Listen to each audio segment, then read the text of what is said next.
Oke, Assalamualaikum warahmatullahi wabarakatuh. Hari ini kita sudah memasuki chapter 2 di kelas 8 untuk pelajaran bahasa Inggris. Jadi saya ingin menjelaskan melalui video ini tentang materi baru di chapter kedua. Materi baru di chapter kedua ini adalah berkaitan tentang countable nouns dan uncountable nouns. Apa arti countable nouns dan uncountable nouns? Jadi sebelumnya kalian harus tahu dulu arti dari nouns. Nouns di sini adalah kata benda. Countable itu dapat dihitung. Uncountable berarti tidak dapat dihitung. Dalam bahasa Inggris, kata benda itu dibedakan menjadi dua bagian seperti ini. Kata benda yang bisa dihitung maksudnya adalah yang bisa dihitung dengan angka, dan kata benda yang tidak bisa dihitung dengan angka. Oke, kita lanjut ke bagian yang kedua, yaitu adalah quantifier. Quantifier adalah kata-kata yang menunjukkan jumlah dari benda tersebut. Jadi ini saya bagi dua, di bagian countable nouns dan uncountable nouns, karena penggunaan kata-katanya akan berbeda. Oke, yang pertama ada kata many dan much. Many dan much memiliki arti yang sama, yaitu banyak. Bisa digunakan untuk kalimat positif, negatif, atau interrogatif. Tapi lebih banyaknya biasanya digunakan untuk kalimat negatif dan interrogatif atau kalimat tanya. Many, much. Ini artinya banyak. Many digunakan untuk benda yang bisa dihitung, much untuk benda yang tidak bisa dihitung. Contoh benda-benda yang bisa dihitung simpelnya adalah seperti pensil, pulpen, buku yang memiliki atau yang bisa dihitung dengan angka. Sedangkan benda-benda yang tidak bisa dihitung seperti contohnya teh, udara, air, terus pasir, beras, dan sebagainya. Jadi kita bisa memilih ketika kita mau menyebutkan banyak buku dan banyak misalkan banyak gula, kita bisa memilih memakai many atau memakai much, tergantung kata bendanya. Sedangkan ada kata lots of atau a lot of, artinya juga banyak. Jadi banyak itu ada 3, many, much, dan lots of atau a lot of. Ini kita bisa pakai salah satunya. Lots of atau a lot of bisa digunakan untuk benda yang tidak bisa dihitung atau benda yang bisa dihitung. Jadi bisa digunakan di benda yang mana saja, dan kebanyakan lots of atau a lot of ini digunakan untuk kalimat positif. Jadi kalau kalimat positifnya biasanya kebanyakan menggunakan lots of atau a lot of. Negatif dan interrogatif atau tanyanya, kalimat negatif dan tanyanya bisa menggunakan many atau much gitu, tergantung bendanya lagi. Oke? Lanjut ke bagian kedua, yaitu some dan any. Some dan any ini memiliki arti yang sama, yaitu beberapa. Bisa digunakan di benda yang bisa dihitung ataupun benda yang tidak bisa dihitung. Jadi aman penggunaannya. Cuma yang menjadi berbeda adalah some digunakan untuk di kalimat positif.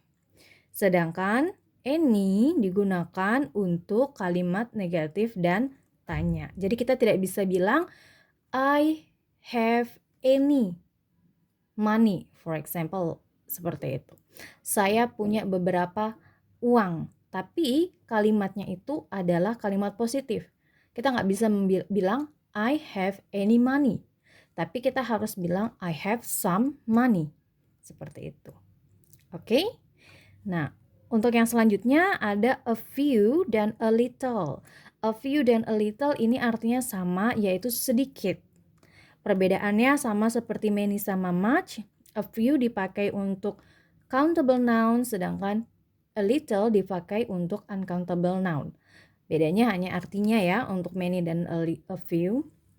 Jadi a few di sini dan a little memiliki arti yang sama, yaitu sedikit. Dan penggunaannya bisa digunakan di kalimat positif, negatif, atau kalimat tanya. Itu bebas seperti itu. Oke. Selanjutnya yang terakhir di quantifier ada a dan an. Ini adalah penggunaannya khusus countable noun saja, yang artinya sebuah, seekor, seorang, setangkai, itu itu bisa menggunakan kalau bendanya hanya cuma satu. Sedangkan teman-teman yang tadi di atas dari many, some, any, few itu berarti bendanya lebih dari satu atau banyak. Seperti itu. Jadi penggunaannya yang hanya satu itu menggunakan atau en, sedangkan yang lebih dari satu itu kita bisa pakai sesuai dengan kebutuhan yang kita inginkan berdasarkan dari artinya masing-masing seperti itu. Oke, perbedaan antara dan en. Lebih gampangnya en dulu. En itu digunakan kalau huruf suara dari huruf pertamanya adalah a, i, u, e, o. Saya kasih contoh, misalkan umbrella. Ini adalah a. Cara bacanya depannya ada a. Umbrella. Jadi kita menggunakan en. Tapi ketika kita ingin bilang university, itu adalah u. U. Di sini u. Sebutannya adalah u, bukan u. Jadi kita sebutnya a university. Seperti itu. Oke? Nah, selanjutnya kita beralih ke there is dan there are. Di sini biasanya kalau kita ingin menggunakan many dan teman-temannya yang lainnya di sini, kita biasanya menggunakan there is atau there are di awal kalimat. Artinya adalah ada. Kalau there sendiri tidak pakai is atau are, artinya di sana. Tapi ketika dia ketemu dengan is atau are, dia artinya menjadi ada. There is digunakan ketika bendanya hanya satu. There are bendanya lebih dari satu. Berarti ketika kita ingin menggunakan many, some, any, a few, itu kita menggunakan there are untuk benda yang countable nouns. Tapi ketika kita ingin menyebutkan much, some, any, a little untuk yang uncountable noun, kita menggunakan there is. Oke? Bukan there are, tapi there is. Oke.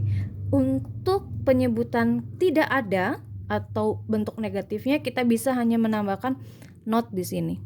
Jadi there is not, there atau disingkat there isn't. Atau misalkan bendanya lebih dari satu, kita menggunakan there are, itu bisa menyebutnya there are not atau there aren't. Oke? Untuk kata tanyanya kita bisa balik saja is there atau are there, artinya apakah ada. Oke, penjelasan saya sudah cukup. Kita masuk ke examples atau contoh-contohnya supaya lebih jelasnya. Contoh yang pertama adalah there are a few children on the beach. Nah, di sini saya pakai are. Di sini saya pakai are karena sini adalah children. Children adalah anak-anak. Saya menggunakan a few, artinya adalah sedikit. Jadi ketika saya ingin bilang ada sedikit anak-anak di pantai, saya menggunakan there are a few children on the beach. Oke? Sedangkan ketika saya ingin menyebutkan sugar atau gula, karena dia termasuk uncountable noun, saya harus menggunakan is.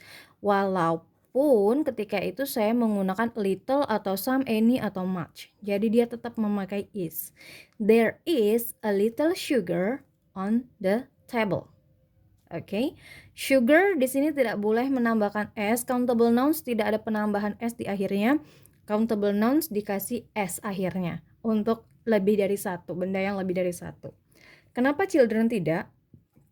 Children ini sudah bentuk jamak atau sudah bentuk pluralnya dari kata child. Jadi kalau kita sebut anak, hanya satu anak itu kita menggunakan child. Untuk anak-anak lebih dari satu kita menggunakan children.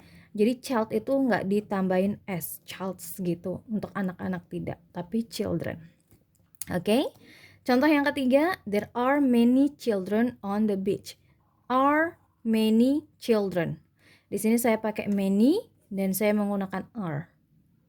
Contoh yang keempat, there is only a child on the beach. Nah, saya menggunakan a child. Saya menggunakan is karena hanya ada satu anak. Kenapa saya menggunakan a di sini?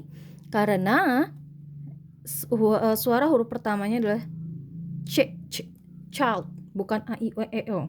Jadi saya menggunakan e. Contoh yang kelima itu there are some teenagers on the beach. Nah, di sini kenapa saya menggunakan teenagers ada s-nya karena some, beberapa, lebih dari satu teenager atau lebih dari satu remaja gitu. Teenagers tidak berbeda bentuknya daripada children. Nah, jadi karena teenagers lebih dari satu, saya menggunakan s.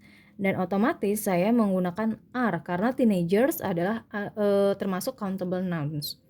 Sedangkan saya ingin mengucapkan sand. Sand adalah pasir. There is some sand on your head. Di sini tetap saya menggunakan is, tapi saya menggunakan some juga, sama, dan sand-nya tidak saya berikan s karena sand-nya adalah termasuk uncountable nouns. Oke?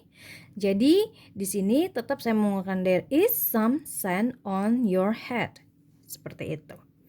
Oke, jika ada pertanyaan bisa komen di Google Classroom. Oke, sekian penjelasan dari saya untuk hari ini. Semoga manfaat. Assalamualaikum warahmatullahi wabarakatuh.